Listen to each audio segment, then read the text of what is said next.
We are up here on the 3rd floor of our building, and when we first got here, there was an original furnace, just about no electricity, gravity, and it barely heated this building. But that's not what we're doing here, right, Joel?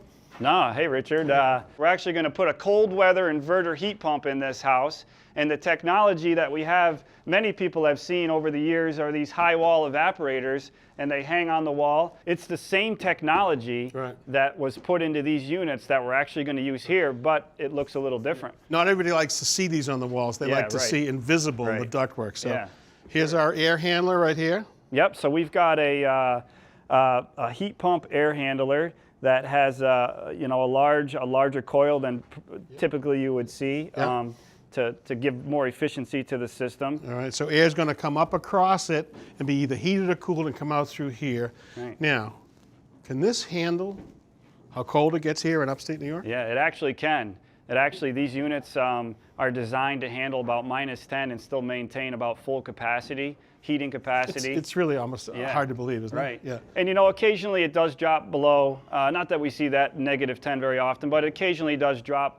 I think I felt it when I was here skating a couple of weeks ago. Yeah, actually it was. I think it was -12 that morning. Right. But there is a bolt-on accessory here that is an electric heat strip. That's great. So that sits in the airstream.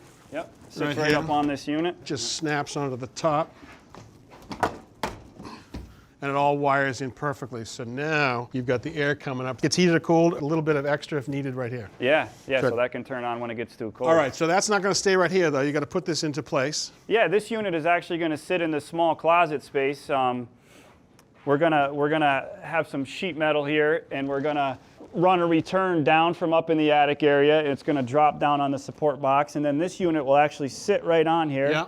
So the air will flow from that return back up through, and it's going to actually go out to 3 zones. We're going to use 3 zones with this system. We're going to heat and cool the 3rd floor. We're going to heat and cool the 2nd floor, and we are going to heat and cool the master suite. So this will do the upper portion of the building. How about the lower half? On the 1st floor, we're going to use a very similar unit, and it's going to have the same technology, but it's going to upfeed through the floor on the 1st floor, yeah. And these will be powered by? These are going to be powered with inverter-driven compressors, which we've got outside, so let's go take a look. Cool.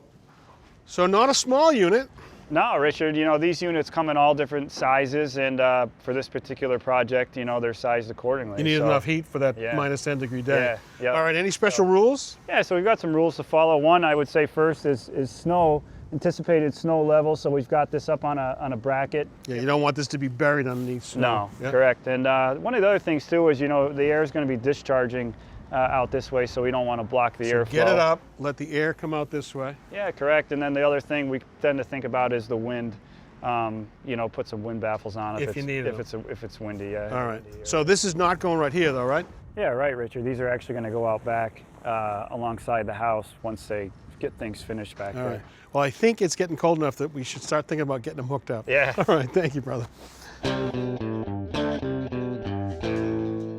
Thanks for watching. This Old House has got a video for just about every home improvement project, so be sure to check out the others.